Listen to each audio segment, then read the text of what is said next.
Everyone, welcome to CLAT prep. आज है 8 Feb 2025 और जैसा कि आपको पता है हम डेली न्यूज़ एनालिसिस करते हैं और उसके बाद 20 क्वेश्चंस की प्रैक्टिस भी करते हैं।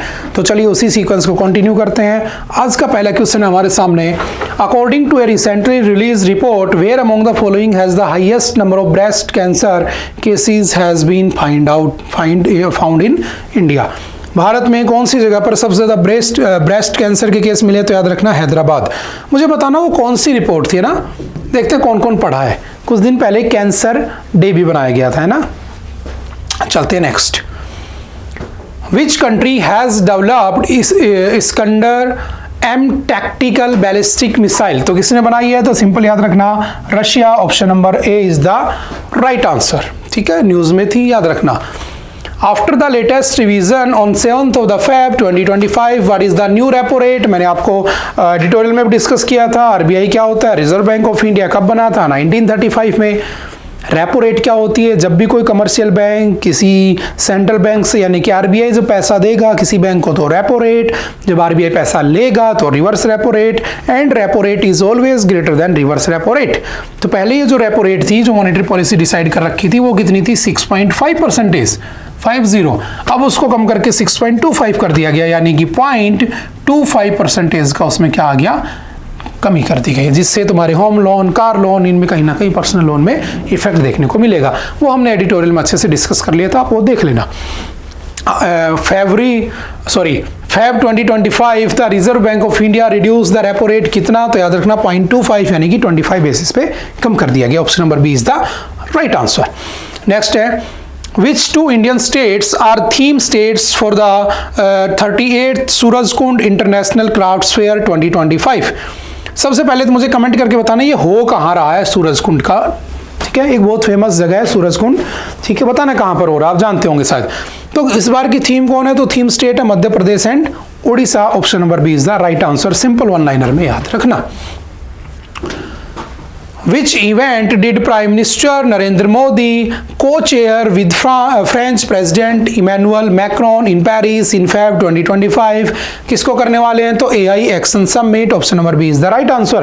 ठीक है, सिंपल सा याद रखना, ये हमने एडिटोरियल में भी डिस्कस किया था।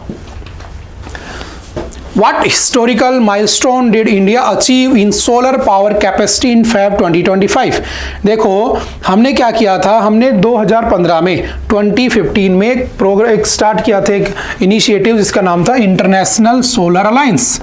ठीक है, इस इंटरनेशनल सोलर अलायंस को 2015 में स्टार्ट किया गया था। इसका हेडक्वार्टर कहाँ पे है? तो याद रखना गुरुग्राम, हरियाणा, गुड़गांव में इसका हेडक्वार्टर है। ठीक है, मुझे बताना इसमें टोटल कितनी कंट्री होगी। मैंने कुछ दिन पहले बताया भी था कि लास्ट कौन जुड़ा है। ठीक है, देखते कौन बताता है। अभी इसने क्या किया, तो हमारा पर्पज क्या है? देखो हम रीन्यूएबल एनर्जी रिसोर्सेज पे जाना चाहते हैं, नॉन रीन्यूएबल को छोड़ना चाहते हैं। तो हमें उस समय सबसे अच्छा लगा था सोलर, यानी कि सन नेवर सेट्स, ये उसकी थीम थी।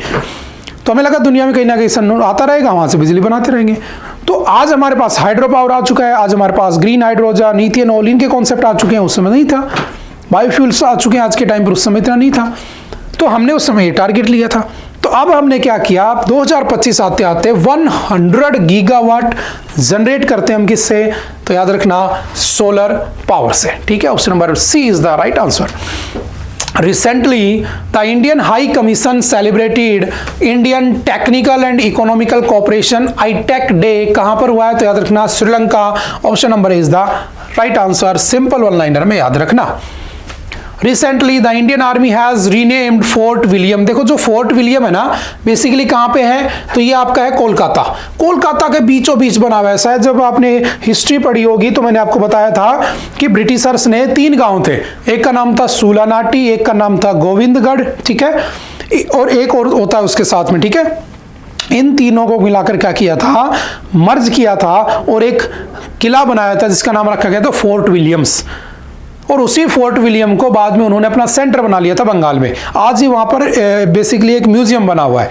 तो इसका नाम बदलकर, फोर्ट विलियम का नाम बदलकर क्या कर दिया गया है? तो विजय दुर्ग, यानी कि option number is the right answer. ठीक है, सिंपल सा याद रखना। चलते हैं next. Recently, Russia has decided to deploy its Orsenic missile system in which of the following countries? तो कहां पर? तो Belarus. Option number is the right answer. मुझे बताना बेलारूस रिसेंटली किस ग्रुप को ज्वाइन किया था? है ना, रिसेंटली इसने कोई ग्रुप भी ज्वाइन किया, देखते हैं कौन कौन पढ़ता है। Recently which state has become Naxal free, Naxal है ना, मैंने पढ़ाया था नक्सल कहाँ से बना, परमानेंट सेटलमेंट। कब आया था परमानेंट सेटलमेंट? 1793 में, है ना, 20 मार्च 1793, 22 मार्च। क्या हुआ था? लॉर्ड कॉर्नवालिस लेकर आए थे परमानेंट सेटलमेंट। जमीनें छीनकर किसको दे दी गई? जमींदारों को। किसान बेघर हो गया। आज़ादी पे पहुंचे तो किसानों को लगा जमीन मिलेगी, लेकिन नहीं मिली। जमीन के लिए किसान गए किसमें? कोर्ट में। कोर्ट में गए तो सुप्रीम कोर्ट ने कह दिया कि नहीं नहीं ऐसा नहीं होगा, और क्या किया गया? हमारे यहाँ पर शेड्यूल नंबर 9 ऐड कर दिया गया। आज 12 शेड्यूल है कॉन्स्टिट्यूशन में, पहले 8 ही हुआ करते थे, और 9 में डाल दिया बाय फर्स्ट कॉन्स्टिट्यूशनल अमेंडमेंट 1951। आपने पढ़ा हुआ है पॉलिटी में, 9th शेड्यूल ऐड होता है जिसको हम कहते हैं लैंड रिफॉर्म्स। जमीन के सारे मुद्दे डाल दिए, कोर्ट में चैलेंज ही नहीं कर सकते। तो ये सारे के सारे जो किसान थे बेचारे परेशान हो गए। और वहीं पर 1967 के आसपास की बातें हैं, बंगाल में एक गांव होता है जिसका नाम था नक्सलवाड़ी। वहां के लोगों ने हथियार उठा लिए और वो क्या बन गए? नक्सलवादी बन गए। ठीक है, तो सिंपल सा याद रखना। ठीक है, तो कौन सा स्टेट अब नक्सल फ्री हो गया है? तो कर्नाटका को नक्सल फ्री डिक्लेयर कर दिया गया है, सिंपल सा याद रखना। उसके बाद चलते हैं, recently who has been appointed as the director of the justice department. तो जस्टिस डिपार्टमेंट की डायरेक्टर किसको बना दिया गया है? तो याद रखना Monika Rani, option number A is the right answer. Simple one liner में याद रखना। Recently, which country has banned transgender athletes from participating in the women's sport? तो किसने? तो आप समझ सकते हो अमेरिका है ना। अमेरिका ने अभी कह दिया था there are only 2 genders, male and female, no other gender, है ना। तो बेसिकली उसने ट्रांसजेंडर के ऊपर बैन लगा दिया। तो option number B is the right answer.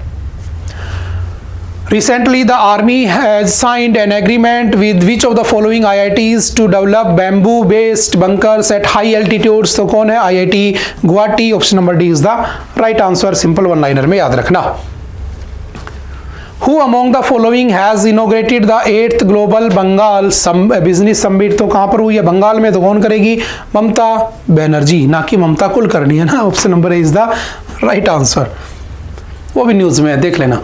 Recently FICCI FICCI federation of Indian chambers of commerce and industry has partnered with which of the following to promote international urban cooperation? तो किसके साथ? तो simple याद रखना आपका एक्सपो सिटी दुबई के साथ partner करके उसने स्टार्ट किया। तो वन लाइनर में याद रखना। Recently, which of the following men's kabaddi teams has won the title in the 38th national games? कौन जीता है? तो सिंपल याद रखना आपका उत्तर प्रदेश ने उसको जीत लिया है। Option number B is the right answer. Simple one liner में याद रखना। Recently, who among the following has become the first black woman to win the title of Mrs. World 2025? तो Mrs. World 2025 का अवार्ड किसने जीता है? तो पहली ब्लैक वुमेन कौन बनी है? तो याद रखना, ऐसे क्वेश्चन बहुत आते हैं एग्जाम में। तशेगो गायलो, option number C is the right answer.